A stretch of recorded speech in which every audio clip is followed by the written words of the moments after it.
সুমিত্রা তার ছাগলটিকে খাবারের জন্য জঙ্গল থেকে ঘাস কেটে নিয়ে আসছিল। তখনই পাশের গাছটিতে একটি জাদুকরি পাখি বসেছিল। পাখিটি সুমিত্রাকে দেখে বলল, আহা, এই মহিলা কি পরিশ্রমী! আমি বহু বছর ধরে তাকে দেখছি। সে প্রতিদিন সকালে আসে এবং তার ছাগলের জন্য তাজা ঘাস কাটে। কিন্তু এক ছাগল কত দুধ দিতেই পারে? এত দুধে তো তাদের বাড়ির চাই হয়। তাহলে তারা দুধ বিক্রি করে কি করে? আমি একজন জাদুকরি পাখি, কেননা আমি গরু হয়ে তাদের বাড়িতে চলে যাই। তারপর আমার দুধ বিক্রি করে তারা আরাম করে জীবন কাটাবে। হ্যাঁ, এটা ভালো হবে। এই বলে পাখি গাছ থেকে নেমে এসে এক সোনালি আলো ছড়িয়ে সুন্দর একটি গরুতে পরিণত হয়। হে দয়ালু নারী, আমার এই জঙ্গলে আর কেউ নেই, আমি একা থাকি। তুমি কি আমাকে তোমার বাড়িতে নিয়ে যেতে চাও? আমি বিনিময়ে তোমাকে অনেক দুধ দেব। গরুর কথা শুনে সুমিত্রা বিস্মিত হয়ে পড়ে। তারপর বলল, এটা কিভাবে সম্ভব?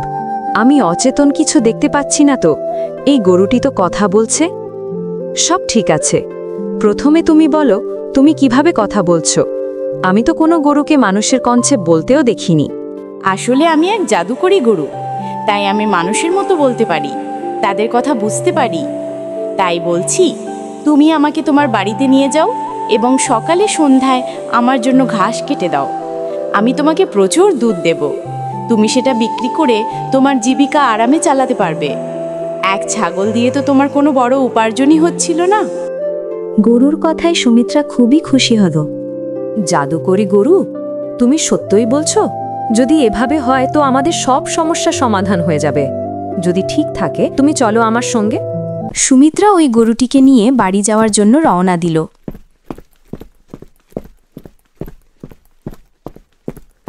কিছুক্ষণের মধ্যেই সুমিত্রা গরুটিকে নিয়ে বাড়ি পৌঁছালো। আহা আহা সুমিত্রা, তুমি ছাগলের জন্য জঙ্গলে ঘাস কাটতে গিয়েছিলে, তারপর তুমি এই গরুটিকে কোথা থেকে ধরে নিয়ে এলে? আরে, আমি গরুটিকে কোথাও থেকে ধরে আনিনি, সত্যি বলছি। এটা তো আমাকে জঙ্গলে মিলল। আমাদের শুধু একটু চারা খাওয়াতে হবে, বদলে এটা আমাদের অনেক দুধ দেবে। এক ছাগল দিয়ে আমাদের দিন কাটে না। এখন এই গরুর দুধ বিক্রি করে আমরা ঠিকভাবে চলে নেব। সুমিত্রা, তুমি সত্যিই বলছো? তাহলে তুমি তো খুব ভালো কাজ করলে। আজ থেকে আমরা এই গরুটির যত্ন নেব।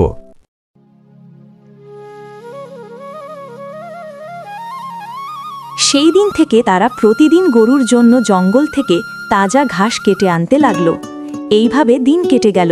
কিছুদিন পর রবি জমিদারের বাড়িতে নিয়মিত দুধ পৌঁছে দিতে লাগলো। একদিন তার প্রতিবেশী জগরাজ এটা দেখে ভাবতে লাগলো, আহা, তার কাছে তো শুধু একটা ছাগল ছিল, তাহলে কি করে সে প্রতিদিন পাত ভাড়া দুধ বিক্রি করছে? একটা ছোট ছাগল কিভাবে এত দুধ দেয়? নিশ্চয়ই এর পেছনে কোনো রহস্য আছে। আমাকে দ্রুত সেটা খুঁজে বের করতে হবে। জগরাজ তার স্ত্রীকে সব কথা জানানোর জন্য বাড়ির দিকে রওনা দিল। কিছুক্ষণ পরে জগরাজ বাড়ি পৌঁছল। ভাগ্যবান, এদিকে একটু শুনে যাও। তুমি জানো, আমাদের প্রতিবেশী রবি একটাই ছাগল ছিল, তারপরও সে প্রতিদিন বালতি ভরে ভরে দুধ বিক্রি করে। আমাদের এটা দ্রুত জানতে হবে, না হলে ওরা আমাদের চেয়ে ধনী হয়ে যাবে। তুমি যাও এবং তা দ্রুত খুঁজে বের করো। তুমি যাও এবং তা দ্রুত খুঁজে বের করো। তারপর জগরাজ রহস্য খোঁজার জন্য বাড়ি থেকে রওনা দিলেন। জগরাজ রবির বাড়ি পৌঁছে গোপনে সব দিকে নজর দিতে লাগল। ওহে আমার প্রিয় গরুটি, তোমার আরও ঘাসের প্রয়োজন হলে আমাকে বলো, আমি তোমার জন্য কচি কচি ঘাস নিয়ে আসি। না না রবি, আজ তুমি আমাকে বেশ খাবার দিয়েছো। এখন আমি আর কিছু খেতে পারবো না। ওইদিকে জগরাজ গরুটিকে মানুষের মতো কথা বলতে দেখে একেবারে হতবুদ্ধি হয়ে গেল। আরে, এই আমি কি দেখছি? এই গরুটি তো কথা বলছে, কিন্তু এটা কিভাবে সম্ভব? গরু কি মানুষের মতো কথা বলতে পারে? রবি, আজ তুমি আমাকে অনেক ঘাস খাইয়েছো, তাই আজ আমি তোমাকে অনেক দুধ দেব। তুমি যত দুধ চাও ততগুলো বাসন এখানে রেখে চলে যাও। আগামীকাল সকালে তুমি সেই সব বাসন দুধে ভরা পাবে। না না, তোমাকে বেশি দুধ দেওয়ার দরকার নেই। আগের মতোই দুধ দাও, কারণ সেই দুধেই আমাদের জীবিকা চলে। লোভ বেশি ঠিক নয়। তুমি এখানে আনন্দিত তো? আমাকে নিয়ে তোমার সমস্যা হচ্ছে না তো? না না, তুমি এটা কি বলছো? আজকে তোমার জন্য আমরা দুবেলা দুমুঠো ভালো করে খেতে পারছি, না হলে তো আমাদের পেটে ভাতই জুটত না। আজ তোমার জন্য আমাদের এত কিছু, আমাদের কেন কষ্ট হবে? আচ্ছা, তাহলে এই ব্যাপার। তাই তো বলি, একটা ছাগল কি করে এতগুলো দুধ দেয়? তার মানে এই গরুটি রবিকে এতগুলো দুধ দিচ্ছে। আমাকে যে করে হোক একটা কোনো প্ল্যান করতে হবে। কাল যখন সকালে রোগী গরুকে ঘাস খাওয়াতে নিয়ে যাবে, তখন আমি তাকে সুযোগ পেয়ে মেরে দেব। তারপর দেখি ও কি করে এত দুধ এনে বেচে। না না, আমাকে তাড়াতাড়ি এখান থেকে যেতে হবে, না হলে ওরা দেখে ফেলে আমার প্ল্যানটাই শেষ হয়ে যাবে।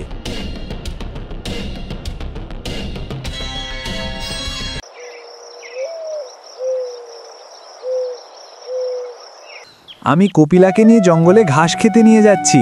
যদি একটু দেরি হয়ে যায়, চিন্তা করো না। ঠিক আছে, যত্ন করে যাও। জঙ্গলে ভয়ঙ্কর জন্তু থাকতে পারে। ঠিক আছে ভাগ্যবান, আমি কপিলাকে চোখে চোখে রাখবো, তুমি কোনো চিন্তা করো না। রবি গরুটিকে নিয়ে জঙ্গলের দিকে রওনা দিল। পথে গরুটি রবিকে বলে, রবি, আমি তোমাকে একটি খুব জরুরি কথা বলছি, ভালো করে শোনো। যদি কখনো আমার উপর কিছু ঘটে বা কেউ আমাকে মেরে ফেলে, তুমি কোনো চিন্তা করো না। যদি এমন হয় যে গাছের তলায় আমি তোমার স্ত্রীকে পেয়েছিলাম, সেই গাছের পাতা নিয়ে আমার মাথায় রাখবে। তখন আমি আবার বেঁচে উঠব। আমার এই শক্তি আছে। ঠিক আছে কপিলা, কিন্তু তুমি কেন এমন কথা বলছো? আমার কারো সঙ্গে শত্রুতা নেই, তাহলে কে তোমায় মারবে? তুমি এমন কথা বলো না। এখন আমি তোমাকে জঙ্গলে নিয়ে যাব। তোমায় জঙ্গলে যাওয়ার দিন বেশ কই প্রতীক্ষিত হয়ে আছে। কিছুক্ষণের মধ্যে রবি কপিলাকে নিয়ে জঙ্গলে পৌঁছল। তারপর কপিলা জঙ্গলের সুন্দর ঘাস খেতে শুরু করল। আহ, কি গরম! গরমে থাকা যাচ্ছে না। কপিলা, তুমি এখানে ঘাস খাও, আমি একটু গাছের তলে বসে বিশ্রাম নেই। রবি গাছের তলে গিয়ে বসল, আর জগরাজ ঝোপের মধ্যে লুকিয়েছিল। না, যে করে হোক ওই গরুটাকে আজ আমায় মারতেই হবে। আমি চাই না ওই গরুটার জন্য রবি বড় লোক হোক। এই গরুটাকে মেরে ফেললে সে আবার ভিখারি হয়ে যাবে। জগরাজ কপিলার কাছে গিয়ে কপিলাকে মেরে ফেলে। হঠাৎ রবি কপিলার জোরে চিৎকারের শব্দ শুনল। কপিলার চিৎকার শুনে রবি আচমকা ঘুম থেকে জেগে উঠল। আরে, কপিলা কেন এত চিৎকার করছে? কিছু ঘটেছে, আমাকে দেখে আসতে হবে। রবি কপিলার কাছে এসে দেখল কপিলা মারা গেছে। রবি সেটা দেখে খুব কষ্ট পায় এবং চোখে জল পড়ে। হায় হায় কপিলা, তোমার কি হয়েছে? তুমি কথা বলছো না কেন? এখন আমি কি করব? আমার কপিলা নড়াচড়া করে না। কপিলা, আমাকে তুমি কেন ছেড়ে গেলে? না না, এইভাবে কাঁদলে হবে না। আমাকে তাড়াতাড়ি গিয়ে ভাগ্যবানকে খবরটা দিতে হবে। রবি চোখে জল নিয়ে বাড়ি আসতে লাগলো। কিছুক্ষণ পরে সে বাড়ি পৌঁছল। কি হয়েছে? তুমি এত কষ্টে ডাকছ? তুমি তো কপিলাকে জঙ্গলে নিয়ে গিয়েছিলে। ও কোথায়? তুমি কি ওকে ভুলে গিয়েছ? না না, কপিলা এখন আর আমাদের মাঝে নেই। কপিলাকে কে যেন মেরে ফেলেছে। সে ওই গাছের নিচে মরে পড়ে আছে। তুমি কি অলক্ষণে কথা বলছো? আমাদের কপিলাকে কে মারল? এখন আমরা কি করব?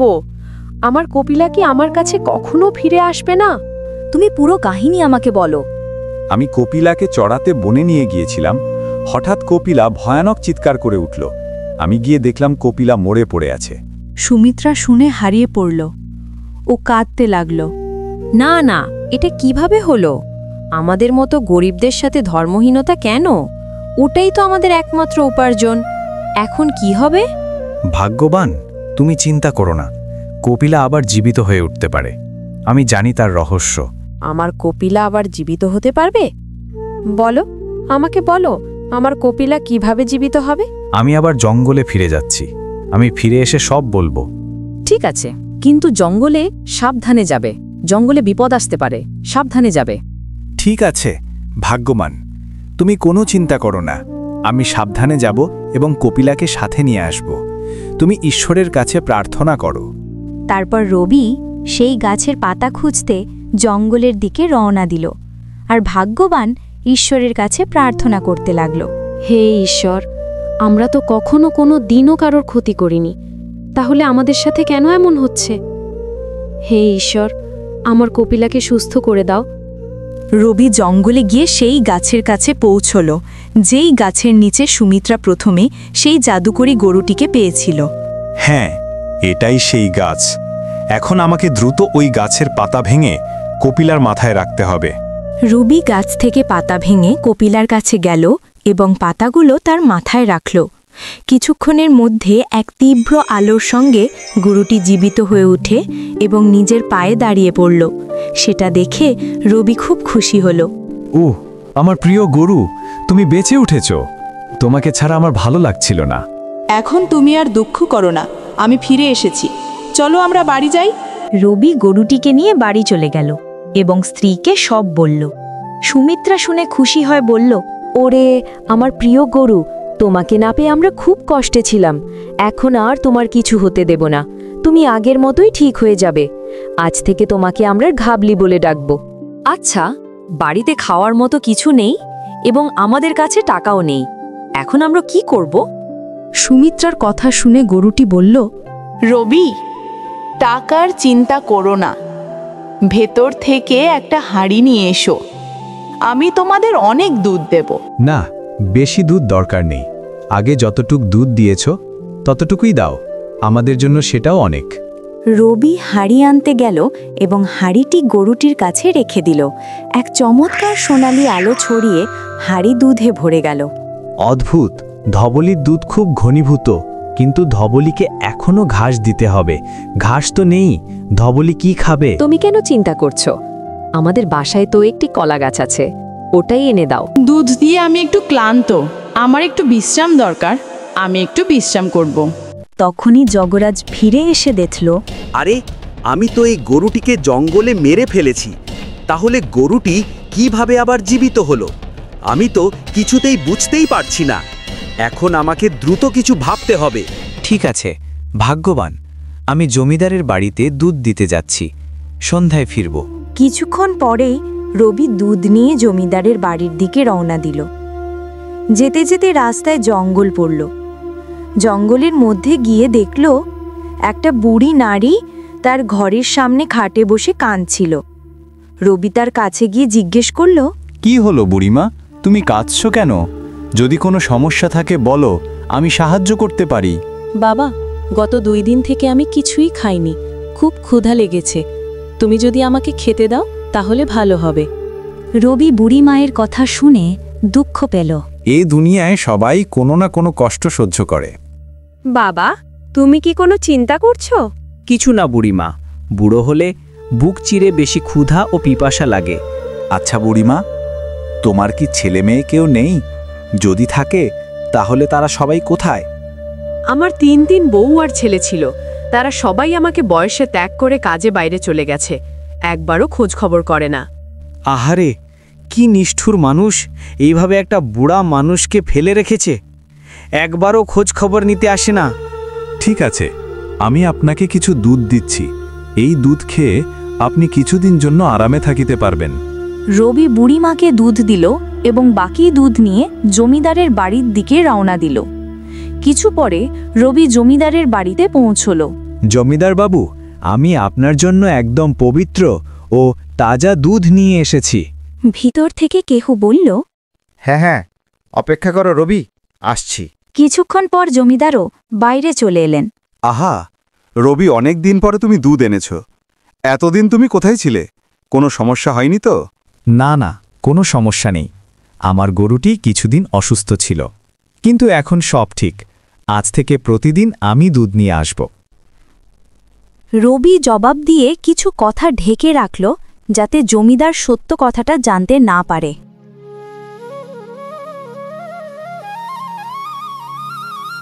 তারপর অনেক দিন কেটে গেল। রবির আর কোনো অভাব নেই, সে ধনী হয়ে উঠল এবং গরিবদের অনেক সহায়তা করছে। কিন্তু জগরাজ লোভে সামলাতে পারল না। আমি তো কিছুদিন আগে রবির গরুটি মেরে ফেলেছিলাম, কিন্তু কিভাবে আবার দুধ দিচ্ছে? এটা কিভাবে সম্ভব? আমাকে আরো অন্য কিছু করতে হবে। জগরাজ আবার একটা পরিকল্পনা করল। গ্রামবাসীর কাছে গিয়ে বলতে লাগলো, রবির কাছে একটি জাদুকরি গরু আছে। খবরটি জমিদারের কানে পৌঁছল। জমিদারও গরুটির লোভে বাড়িতে গেল। জমিদার বলল, রবি, আমি শুনেছি তোমার গরুর দুধ খুব ভালো। আমি কি সেই গরুটি একবার দেখতে পারি? রবি খুব সরল মনের ছিল, তাই সে বলল, হ্যাঁ হ্যাঁ, নিশ্চয়ই জমিদার বাবু, আমার সঙ্গে চলুন। রবি জমিদারকে গোয়ালঘরে নিয়ে গেল। কিছুক্ষণ পরে গোয়ালঘরের কাছে পৌঁছে জমিদার বলল, এবারে তুমি কি গরুটির দুধ আমার সামনে ধাওয়াইয়া দেখাও? নিশ্চয়ই, 1 মিনিট অপেক্ষা করো, আমি এখনই গরুটিকে বলবো দুধ দাও। রবি বাড়ি থেকে একটি বালতি নিয়ে গরুটির সামনে রেখে দিল। কপিলার দিকে তাকিয়ে বলে, হে জাদুকরি গরু, জমিদারকে তোমার শক্তি দেখাতে হবে, তাই আমাকে প্রচুর দুধ দাও। রবি বলার সঙ্গে সঙ্গে এক তীব্র সোনালি আলো ছড়িয়ে বালতি দুধে ভরে গেল। জমিদার দেখে লোভে পচে গেল। আরে, এই জাদুর গরুটা তো অসাধারণ। আমি যদি রবিকে ভুলিয়ে গরুটাকে একবার হাতিয়ে নিতে পারি, তারপরে আমার থেকে ধনীবান ব্যক্তি কেউ হতে পারবে না। আমি সব থেকে ধনী ব্যক্তি হব। রবি, আমাকে দাও ওই গরুটি, আমি তোমাকে অনেক ধন দেব। না না জমিদার বাবু, আপনি সেটা নিতে পারবেন না। আপনি ঠিকভাবে ব্যবহার করতে পারবেন না। এই গরুটি শুধুমাত্র সৎ মানুষের জন্য। আপনাকে আমি কখনোই দিতে পারবো না। তোমার এত বড় সাহস, তুমি জমিদারের উপর কথা বলো? আমি চাইলে এক্ষুনি তোমাকে উপযুক্ত সাজা দিতে পারি। আমি তো গরুটিকে নিয়েই যাব, আর দেখব তুমি কি করে আটকাও, আর তোমার গরু কেমনে না যায়। জমিদার গরুটিকে নিয়ে যাওয়ার জন্য দড়ি খুলতে তার হাতে প্রচণ্ড ক্ষত আগুন লেগে গেল। রবি সব দেখে ভয় পেয়ে গেল। জাদুকারী গরু বলল, তুমি চিন্তা করো না রবি, আমি তোমাকে রক্ষা করব। এই দুষ্ট জমিদার বহুদিন থেকে লোকজনকে কষ্ট দিত, এজন্যই আজ তাকে শাস্তি দিলাম। জমিদার কেঁদে বলল, রবি, আমাকে মাফ করো, আমি আর এমন করব না। আমি বুঝেছি, তোমার গরুটি আমি আর চাই না। রবি, তুমি আমাকে বাঁচাও। দেখো, আমি গরুর দুধ বিক্রি করে যে টাকা উপার্জন করি তার বেশিরভাগই গরিবদের দান করি, কিন্তু আপনারা গরিবদের জমি জোর করে ছিনিয়ে নেন, সেজন্য এই গরুটি আপনার জন্য নয়। আমি আমার ভুল বুঝেছি, আমি ক্ষমা চাইছি। এরপর জমিদার নিজের অন্যায় নিয়ে লজ্জিত হয়ে নিজের করা অন্যায়গুলো ঘরে ফিরিয়ে সবাইকে জমি ফিরিয়ে দিল এবং মানুষের কাছে ক্ষমা চাইল। তুমিও চলে যাও ধবলি, এই স্বার্থপর দুনিয়ায় কেউ তোমাকে ভালোভাবে থাকতে দেবে না। আমাকে যে ধন দিয়েছ, সেটা দিয়ে আমি পুরো জীবন কাটিয়ে দিতে পারবো। তুমি চলে যাও, আর আমার মতো অন্য এক নেক ইমানদার গরিব মানুষকে সাহায্য করবে। রবি, এবার আমি চলে যাই, তুমিই ভালো থাকো। তোমার মন সবসময় ভালো থাকুক। সবসময় মানুষের সাথে ভালো আচরণ করো। তারপর গরুটি সে জায়গা ত্যাগ করল। একই সঙ্গে জমিদারও তার অন্যায়ভাবে নেওয়া সম্পত্তি ফিরিয়ে দিতে শুরু করল এবং দরিদ্রদের সাহায্য করতে লাগলো। সেই দিন থেকে সবাই হেসে খেলে থাকতে লাগলো।